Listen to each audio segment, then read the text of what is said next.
will be absolutely shocked by how bad the compiled estimates were from FactSet that CNBC quoted. Wall Street Journal even posted the FactSet data as well. I mean, they are supposed to know Wall Street, and they got this one embarrassingly wrong. CNN used Refinitiv data, which is so bad that Gary Black actually called out Reuters for using that data. That's expected of them, so yeah, I mean, look at the title.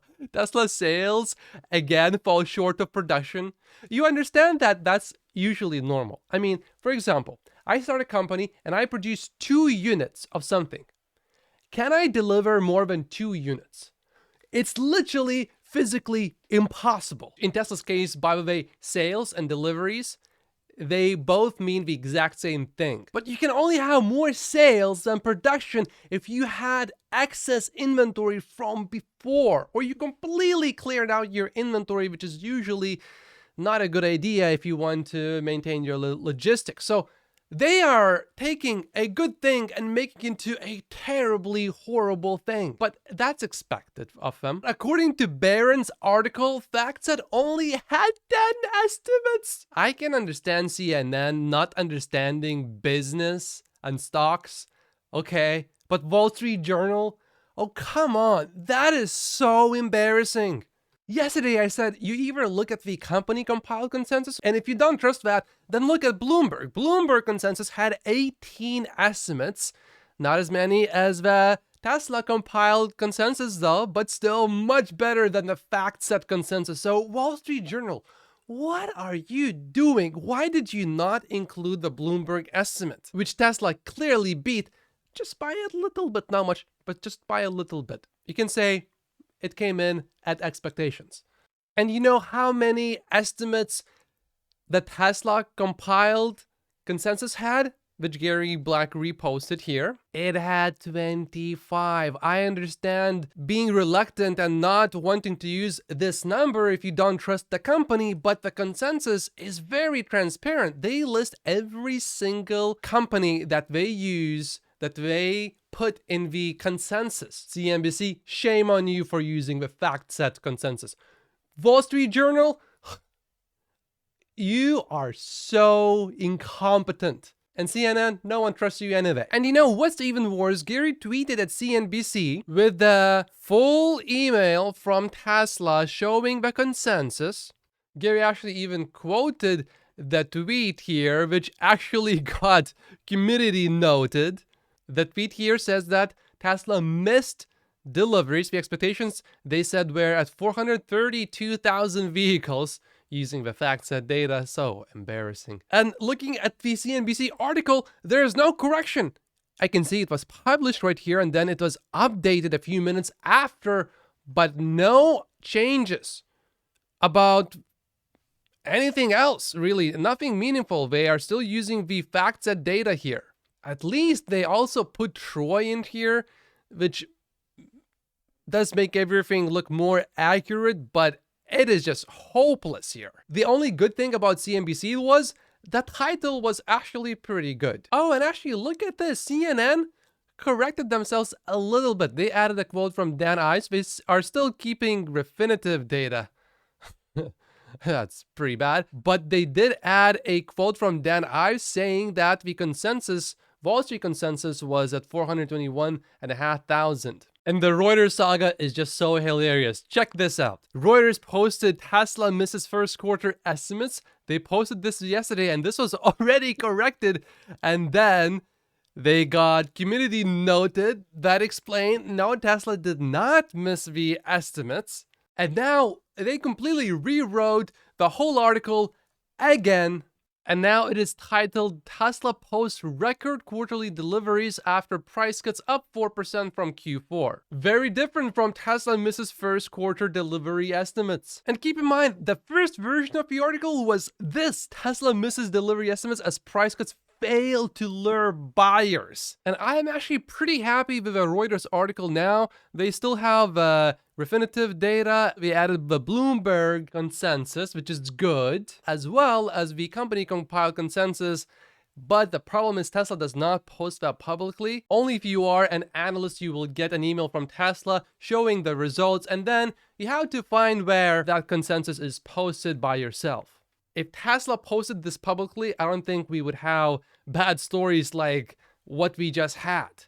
Interestingly, Reuters also added Gene Munster back in here because that doesn't contradict their narrative anymore that Tesla actually did not miss the consensus, because Gene said Tesla basically hit the consensus numbers. When I'm recording this video, Tesla stock is down 6.29%. Definitely a buying opportunity for me. Perhaps Leo Cogman, the all-in Tesla stock investor who is a multi-billionaire, maybe he is selling some Tesla stock because he thought Tesla would deliver 450,000 vehicles last quarter. That would certainly drive down the stock price. Ross also said that anything less than 450,000 would be disappointing with such big price cuts. And I guess the market so far agrees with Ross. Meantime, we are watching shares of Tesla this morning. The company reported quarterly delivery numbers just yesterday, and Phil LeBeau joins us with a breakdown. The stock down marginally this morning on him. Phil? Yeah, I don't think there's a lot of movement here, Andrew, because the estimates, for the most part, they were all over the place, as they usually are every quarter. That's the same guy, by the way, which Gary corrected. And, you know, you wouldn't recognize that it's the same guy, but I guess the lies are really weighing on him now. I mean, you look at his face now, you can really tell. But we are already onto a bad start, because he's saying that the estimates are all over the place. No, they were not. If you look at the consensus, the Tesla compiled consensus only had a difference of a few hundred from the Bloomberg consensus. This is Tesla and this is Bloomberg. The difference is not 10,000, which is what FactSet said, which is published by Reuters here. Some were saying, hey, Tesla told analysts that the consensus was 422.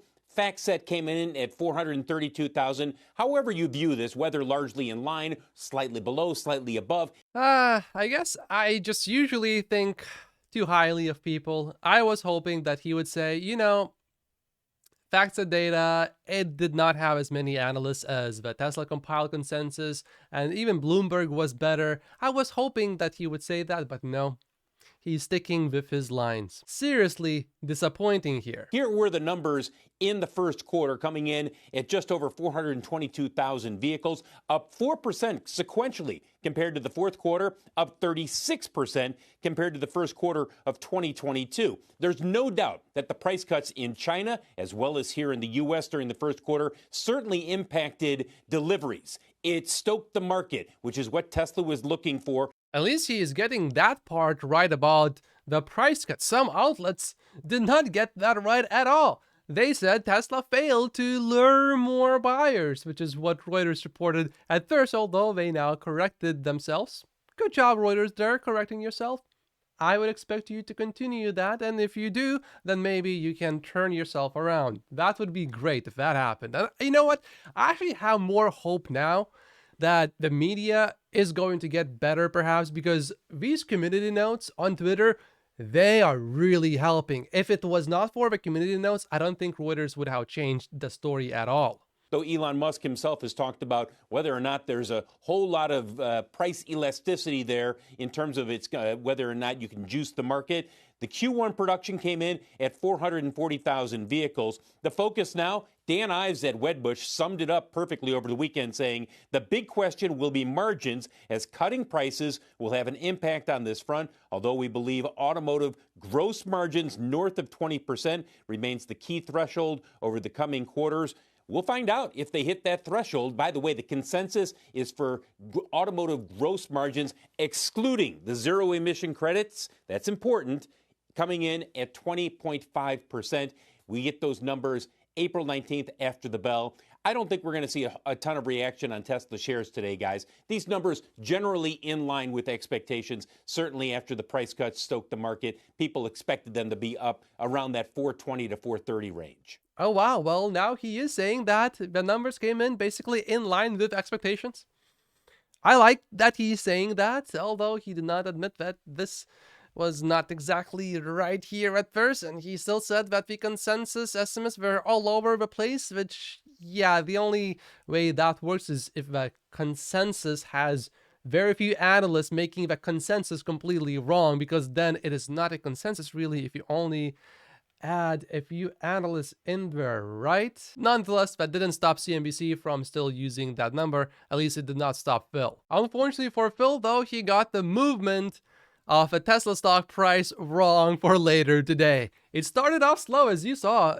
If you watched that screen on CNBC, it said that Tesla stock only fell a little bit over 1%, but now it's down about 6%. Leave a comment down below if you are picking up some shares of Tesla stock today. And this is the Tesla stock buying opportunity explained by Elon Musk. My name is Matt Popes. Just like and subscribe if you haven't yet, and I will see you in the next video. Thank you so much for watching.